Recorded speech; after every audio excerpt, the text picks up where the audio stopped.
دینی خطبات و دینی تقاریر اور اسلامی معلومات کے لیے ہمارے سوشل نیٹ ورک شیخ رفیع اللہ علیوی کو فالو کرنا نہ بھولیں اور اپنے دوست احباب کے ساتھ بھی ضرور شیئر کیجیے۔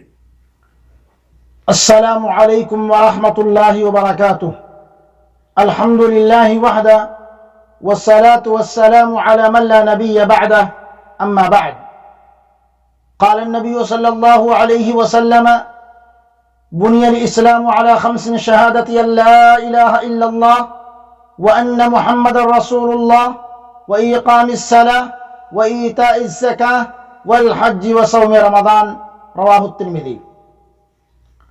معزز سامعین کرام و مشاہدین عظام، آج کی اس نشست میں میری گفتگو کا موضوع ہے اسلام کے 5 بنیادی ارکان۔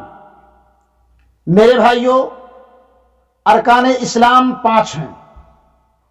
نبی کریم صلی اللہ علیہ وسلم نے ارشاد فرمایا کہ اسلام کی بنیاد 5 چیزوں پر قائم ہے۔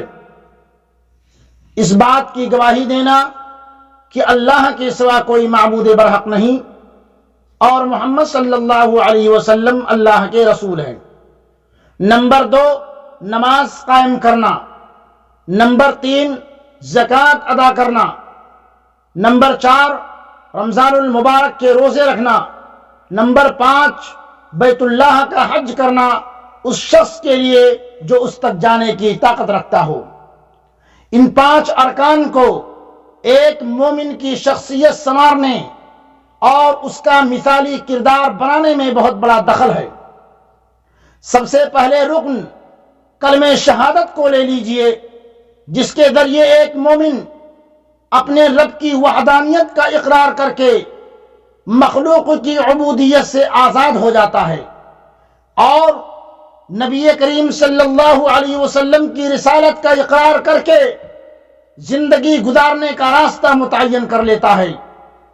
یہ ایمان کی بنیاد اور یہی وہ بنیادی عقیدہ ہے جس پر باقی ارکان اور اسلامی تعلیمات کا دار و مدار ہے۔ یہی وجہ ہے کہ قرآن کریم نے عقیدہ توحید اور رسالت پر بہت زور دیا ہے اور سینکڑوں آیات میں اسے بیان کیا گیا ہے۔ ارشاد ربانی تعالی ہے: شہد اللہ انہ لا الہ الا ہو والملائکۃ واولو العلم قائما بالقسط لا الہ الا هو العزیز الحکیم۔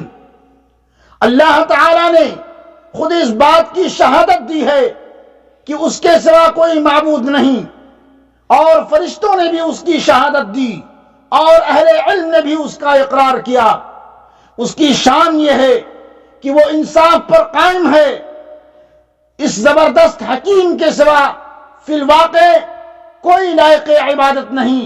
گویا اللہ تعالیٰ کی وحدانیت پر خود اللہ تعالیٰ گواہ ہیں، اس کے فرشتے گواہ ہیں اور انبیاء کرام علیہم السلام اور عقلاء گواہ ہیں۔ ارکان اسلام اپنے اندر آج بھی انسان کی شخصیت کی تعمیر کی صلاحیت رکھتے ہیں۔ جس طرح کی اسلام کے ابتدائی دور میں ان سے ایک عظیم امت کی تعمیر ہوئی ہے، میرے بھائیوں، آج بھی اگر ان ارکان اسلام کو سمجھ کر اور فرائض واجبات اور آداب کے ساتھ ادا کیا جائے تو یقیناً اس کے اثرات مسلمان معاشرے پر پڑیں گے اور اس میں اخوت، اسلامی اور امن و سکون کی فضا پھیلے گی اور روحانی اور اخلاقی قدریں زندہ ہوں گی۔ میرے بھائیوں، ارکان اسلام کو سمجھ کر اس پر عمل کرنے کی بہت ضرورت ہے۔ اللہ رب العالمین سے دعا ہے کہ اللہ رب العالمین ہم تمام مسلمانوں کو اسلام کے 5 بنیادی ارکان کو سمجھ کر اور اس پر عمل کرنے کی توفیق عطا فرمائے۔ وآخر دعوانا ان الحمد للہ رب العالمین، والسلام علیکم ورحمۃ اللہ وبرکاتہ۔